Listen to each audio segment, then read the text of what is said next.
Muchas gracias. Edwin Plenel citó en su magnífica conferencia al cardenal de Richelieu. El cardenal de Richelieu, que tuvo muchas virtudes, que hizo mucho por Francia, sin embargo, en su testamento le recomienda a Luis XIII y a su gente mantener las cuentas públicas en la más absoluta opacidad, mantenerlas en lo oscuro. Era lo propio de la monarquía absoluta. Y luego vendría la Revolución Francesa, la que en su Declaración de los Derechos del Hombre y del Ciudadano ratifica la importancia de la publicidad, de la transparencia y de la claridad en el manejo de los dineros públicos. Cito esto porque estamos precisamente en Colombia en este momento discutiendo una reforma tributaria y hace falta más transparencia, porque no es solo, como bien lo señala Juan Lozano, las votaciones formales, sino qué hay debajo de la mesa, cómo se están a veces comprando conciencia. Yo, por ejemplo, lamento profundamente que los medios de comunicación hayan tragado entero, no hayan escarbado y señalado no solo lo inmoral políticamente, sino lo ilícito jurídicamente que enmarca la práctica malhadada de los cupos parlamentarios o de los auxilios parlamentarios o de los cupos de asignación parlamentaria, que es una nueva modalidad reencauchada de los auxilios parlamentarios. En los grandes, los medios, realmente, cuando uno revisa retrospectivamente, han estado detrás como impulsores y gestores de grandes destapes y de grandes bocanadas, como se ha mencionado, de claridad y de transparencia. Cito nomás, hablando por ejemplo del tema financiero, fue el intento de avasallar al espectador por un grupo económico hace 25 años, lo que generó primero medidas muy importantes, en el caso del Grupo Gran Colombiano, del Banco de Colombia, y luego transformaciones en la legislación al respecto, buscando mayor transparencia, mayor injerencia del Estado en el control y el manejo del sector financiero. Y eso lo inició los medios. Y si damos un salto, luego, fueron los medios los que primero señalaron acá casos aberrantes como el de las pirámides. Cerca de 4 billones de pesos se esfumaron y el Estado vino tardíamente a intervenir y a enterarse de que se estaban abusando de los ahorradores. Y más recientemente el caso de Interbolsa, también lo puso sobre la palestra los medios y siguieron las investigaciones que aún no terminan, pero que ya van muy avanzadas. Como bien lo señalaba Juan Lozano, y yo convengo con él en eso, esto de los derechos y las referencias de la Constitución tienen como unas medallas de una cara y de su anverso. Hoy no más se ha divulgado el caso de las, me parece muy bien orientadas, investigaciones de la Superintendencia de Industria y Comercio sobre los abusos, colusiones y cartelizaciones de conspicuos empresarios en materia del papel higiénico. Años derivando rentas indebidas de los consumidores colombianos. Hace unos meses salió a flote el caso de los pañales, otro tanto. Esto nos hace recordar cómo la Constitución habla de que la libre competencia es no solo un deber de los empresarios, o sea, no coludirse, sino que es un derecho de los ciudadanos a que haya libre competencia, porque la libre competencia lleva siempre, exige siempre la transparencia y la claridad. E igual sucede con el caso de la información, no solamente el derecho a estar bien informados, sino no solo el derecho de los medios a informar libremente, sino el derecho de los ciudadanos a recibir esa información adecuadamente, son las dos caras de la moneda que menciona la Constitución. Los medios han jugado un papel muy importante, lo siguen jugando, han generado, por ejemplo, transformaciones jurídicas que yo quiero registrar acá,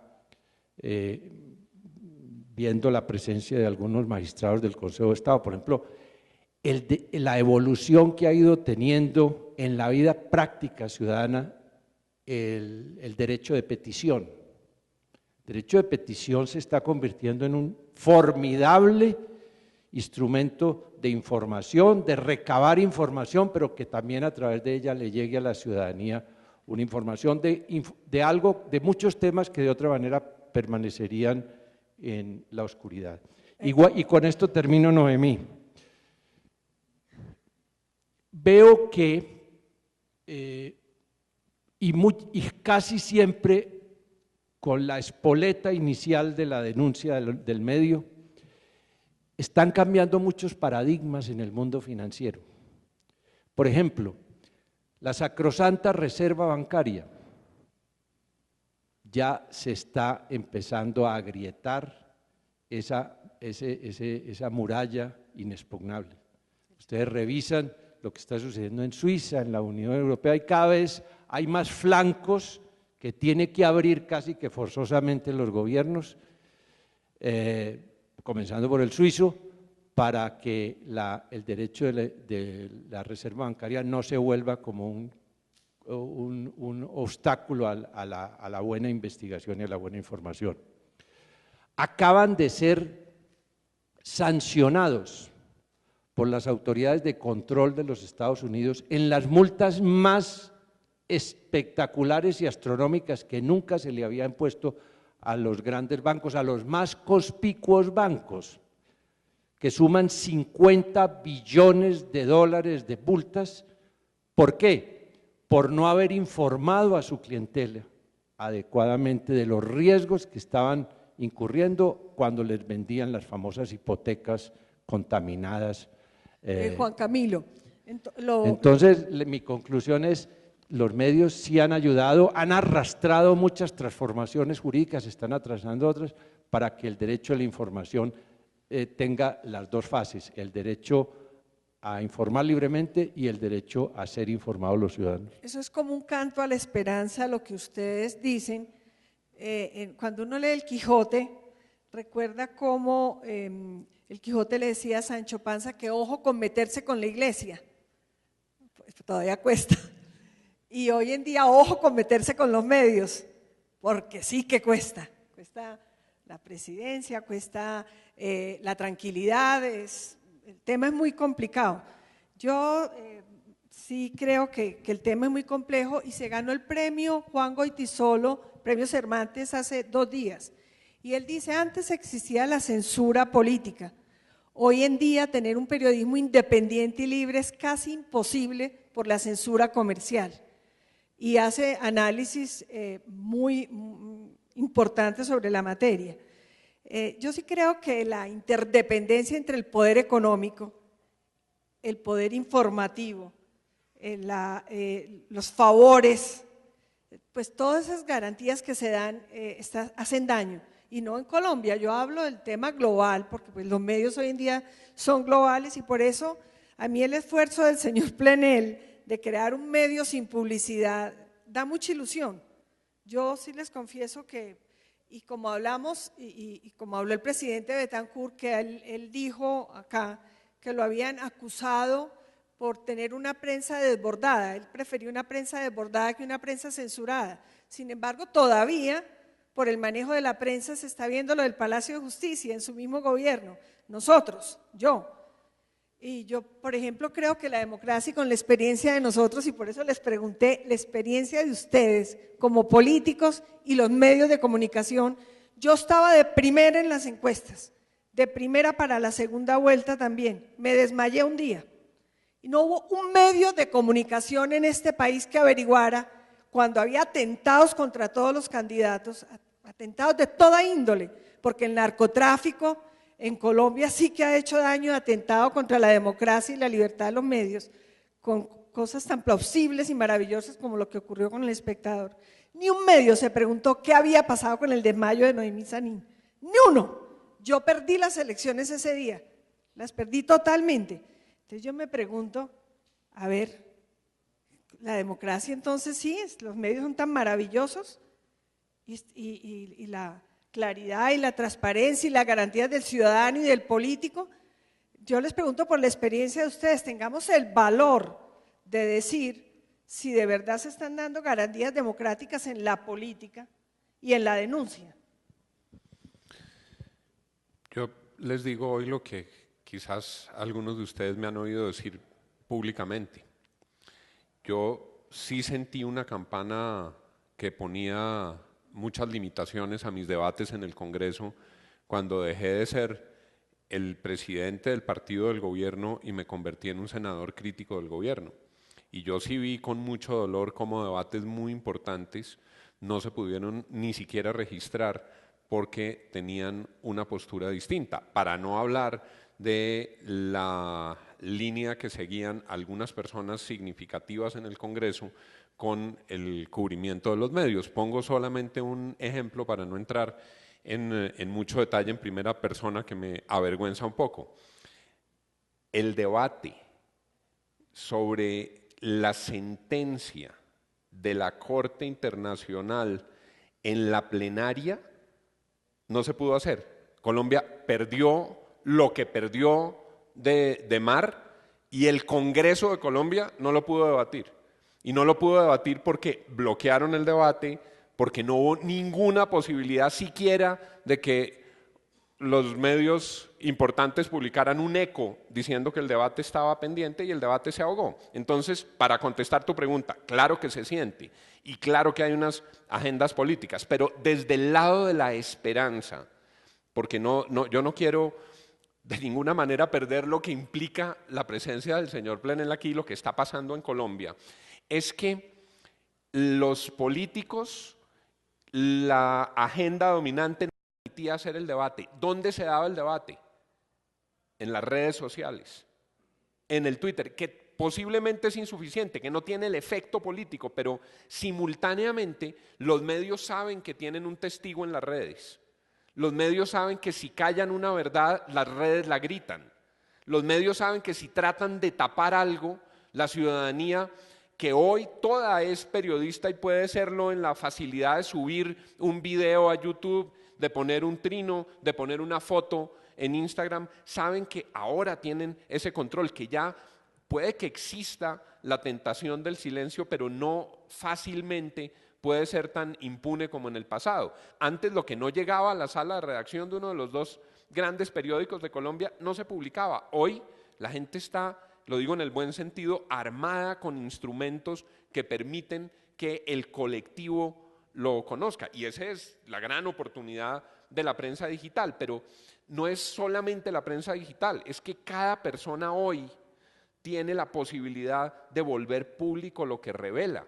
Hoy una persona con un celular, con un móvil cualquiera, como los que todos tenemos aquí, tiene la posibilidad de hacer la mejor reportería porque encuentra en su vida frente a él las historias, los testimonios.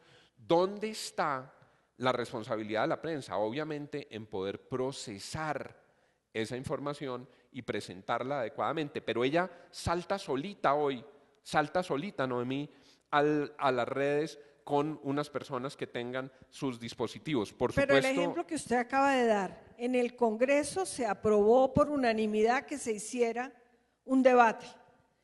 El debate lo impidió el gobierno. Ni un medio de comunicación denunció que el gobierno y que el debate no se podía hacer por presiones. Las redes sociales, claro que se pueden explicitar, pero también los call centers de los grandes poderes aplacan muchas veces eso, es decir, llenan de Twitter y llenan de opiniones también de ciudadanos anónimos, porque el Twitter tiene ese tema. Sí. El anónimo pues preserva a veces la defensa del ciudadano para denunciar, pero al mismo tiempo se utilizan nombres de la gente muy poderosa con call center para callar lo otro. Usted, Juan Camilo, Noemí, cree… ¿me permites Sí, decir dos cosas rapidísimas sobre eso? Porque yo quiero retomar algo que le oí al señor Plenel ayer sobre la importancia del registro para darle altura y calidad al debate. En eso tú tienes toda la razón, no se sustituye plenamente el debate simplemente con opiniones anónimas que muchas veces son desvergonzadas, que muchas veces son improductivas, que muchas veces se reducen a insultos y por eso todos los mecanismos que permitieran en los medios calificar el foro sería muy importante. No es sino entrar al foro de debate del Tiempo, del Espectador, después de que se escribe cada columna y uno entiende que ahí hay democracia y libertad de expresión, pero también entiende que hay mucho de cloaca en lo que se publica, que es vergonzoso. Y el segundo comentario muy rápido tiene que ver con la responsabilidad de los medios en formar sus equipos. Cuento en un minuto una anécdota que a mí me dejó muy marcado porque creo que tenía toda la razón. Pérez Reverte, que fue un gran periodista, que se hizo realmente antes que como escritor, como periodista de la televisión española. Vino Pérez Reverte a lanzar aquí uno de sus libros, tal vez La Carta Esférica, y había un desayuno de esos que hacen las editoriales con el autor del libro. Y habían invitado a quienes en ese momento dirigíamos medios de comunicación, yo en ese momento dirigía el canal, y preguntó al comienzo del desayuno, ¿quiénes aquí dirigen medios? Todos levantamos orgullosos la mano. Dijo, ¿quiénes tienen televisión? Levantamos la mano. Y dijo, son todos ustedes unos irresponsables. La noche anterior vi una presentación de una toma guerrillera hecha por una niña recién salida de la universidad, sonriendo como si estuviera presentando un reinado de belleza. Dijo, ustedes tienen la responsabilidad de que sus periodistas en los grandes temas de la política, la justicia y el orden público estén formados.